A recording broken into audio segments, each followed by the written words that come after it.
हजारों साल नरगिस अपनी बेनूरी पे रोती है, हजारों साल नरगिस अपनी बेनूरी पे रोती है। बड़ी मुश्किल से होता है चमन में दीदावर पैदा। फादर एसएन स्वामी वो दीदावर थे। कई सेंचुरीज में इस तरह का कोई एक व्यक्ति किसी एक देश में जन्म लेता है। वैसे तो अपने अधिकारों के लिए भी लड़ना अच्छी बात है, लेकिन दूसरे के अधिकारों के लिए लड़ना, दूसरे के जंगल और जमीन और जल के लिए लड़ना, और दूसरे प्रदेश में आ जाना जिसकी भाषा भी आप न जानते हो, ये मैं समझता हूं कि एक बहुत बड़ी चीज है। ह्यूमन राइट डिफेंडर्स की जो सबसे बड़ी खास चीज है वो यही है कि वो औरों के अधिकारों के लिए लड़ते हैं, औरों के अधिकारों के लिए जेल काटते हैं, बहुत से उनमें से अपनी जान गंवा देते हैं, पूरा परिवार उनका पीड़ित किया जाता है। और ये पूरे विश्व में हमेशा से होता आया है। ये किसी एक सरकार, किसी एक पार्टी का मामला नहीं है। फादर एसएन स्वामी तो मनीला में रहे और मार्कोस की जो अथॉरिटेरियनिज्म था उसके विरुद्ध लड़े। आज जब मैं उनका पहला मेमोरियल लेक्चर दे रहा हूं तो आप देखिए कि क्या वक्त की ज्यादती है कि जूनियर मार्कोस ने कल शपथ ली है फिलीपींस के राष्ट्रपति के रूप में। इसका मतलब हमारा समाज कुछ ज्यादा सीखता नहीं। ये परिवारवाद का काम सिर्फ गांधी फैमिली का नहीं है, ये हर देश में। एक ऐसा व्यक्ति जिसने अपना पूरा जीवन दूसरों के अधिकारों के लिए लगा दिया और अपने को मिटा दिया। कहते हैं ना, मिटा दे अपनी हस्ती को अगर कुछ मर्तबा चाहे कि दाना खाक में मिलकर गुले गुलजार होता है। कोई ड्राइंग रूम में बैठ के कोई पेड़ नहीं उगता है, वो मिट्टी में मिलता है तब वो एक दरख्त बनता है। आप देखिए कि जो चीजें यहां लिखी हुई हैं, मैं फील फॉर अदर्स, ये नहीं कहा जा रहा कि अपने लिए फील करो। अपने लिए तो बहुत लोग फील करते हैं, वैसे अपने लिए भी लोग बोल नहीं पा रहे। Feel for others, think for others.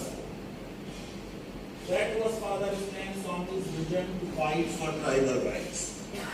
सलाम है एक ऐसे व्यक्तित्व को जिसने अपना पूरा जीवन इस लड़ाई में गुजारा। 1980 में तो लड़ाई बीजेपी से नहीं थी, 90 में भी लड़ाई तो बीजेपी से नहीं थी, इमरजेंसी में तो लड़ाई बीजेपी से नहीं थी। ये समझने की जरूरत है कि जो मौलिक अधिकारों की लड़ाई होती है वो किसी सरकार से नहीं होती, किसी पार्टी से नहीं। यूएसएसआर में भी मौलिक अधिकार पामाल किए गए,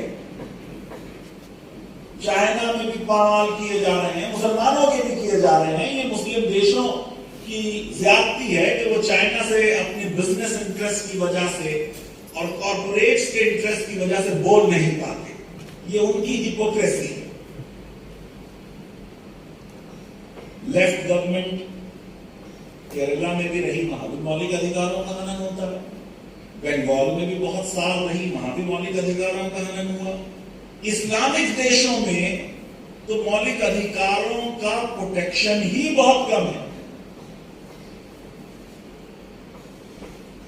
जो ईसाई देश रहे, जिस जमाने में थियोक्रेसी होती थी, वहां पे भी जो डिसेंटर्स थे, चाहे वो साइंटिस्ट हों या इंटेलेक्चुअल्स हों, उनकी साइंस के लिए, उनके ये कह देने के लिए कि ये धरती जो है ये सूरज के चारों तरफ घूम रही है, उनको हेरेटिक डिक्लेयर करके जला दिया गया।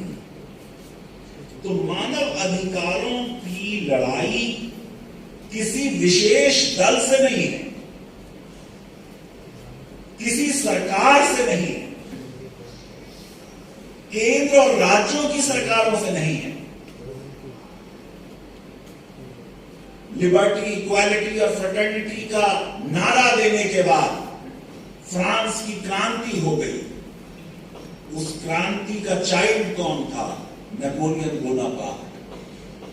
जो लॉ पहला बना वो ट्रेड यूनियंस पे पाबंदी लगाने का लॉ बना। तो ये पूरे विश्व के इतिहास का निचोड़ ये है कि चाहे किसी की भी सरकार होती है, मानव अधिकार किसी को भी पसंद नहीं होते और मानव अधिकारों के लड़ने वाले भी किसी को पसंद नहीं होते। ऐसा क्या है मानव अधिकारों में कि ये एक परमानेंट स्ट्रगल है?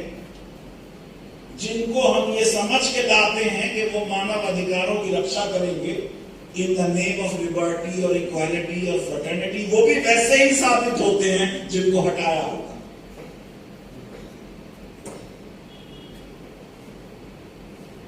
दरअसल मैं क्योंकि अध्यापक हूं तो मैं बहुत ही बेसिक प्रश्न की तरफ आपको ले जा रहा हूं। क्योंकि मैंने एक्टिविज्म नहीं किया इसलिए मेरे पास वो स्टोरीज नहीं है जो आपकी स्टोरीज हैं। उन स्टोरीज के सामने ये किताबी चीजें मैं समझता हूं बिल्कुल बेकार। असलियत तो वो है कि जब आपने मैदान में जाके उसको एक्सपीरियंस किया कि ह्यूमन सफरिंग क्या है।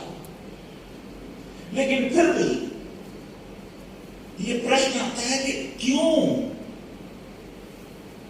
मानव अधिकार के जो डिफेंडर्स हैं वो सरकारों को और राज्यों को पसंद नहीं होते। यहां राज्य का मतलब राज्य सरकार से नहीं है मेरा, राज्य का मतलब स्टेट से। दरअसल जो स्टेट की पूरी उत्पत्ति की थ्योरी है जो मानी जाती है, पहले तो ये कहा गया कि साहब ईश्वर ने बना दिया, फिर वो रिजेक्ट हो गई। फिर ये कहा गया कि साहब कोई स्टेट ऑफ नेचर थी और उसके जिसके पावरफुल शोल्डर्स थे उसने दूसरों को दबा लिया और वो राजा बन गया, बाकी प्रजा बन गए, वो भी रिजेक्ट हुई। और फिर ये सोशल कॉन्ट्रैक्ट थ्योरी आ गई हॉब्स लॉ के रूसो की, जिसमें ये कि लोगों ने खुद राज्य को बनाया, किसी को अपना राजा बनाया और कहा कि हम तुम्हारे बनाए कानून मानेंगे। उस राज्य को, उस स्टेट को जो इंसानों ने बनाया उसको उन्होंने वो शक्तियां दे दी जो राज्य के कार्य को चलाने के लिए आवश्यक थी, और कुछ बहुत ज्यादा शक्तियां दे दी। कानून बनाने का भी अधिकार है, कानून को इंप्लीमेंट करने का भी अधिकार है, जजेस को भी अपॉइंट करने का अधिकार है, जेलें बनाने का भी अधिकार है, पुलिस भी है, सीआरपीएफ भी है, हर चीज है, आर्मी भी है, न्यूक्लियर बम भी है, केमिकल गैस भी है। तो जो इंसानियत थी वो ये तो चाहती थी कि समाज में एक लॉ एंड ऑर्डर हो। जैसे हॉब्स ने लिखा कि man in state of nature was nasty, selfish, brutish and short.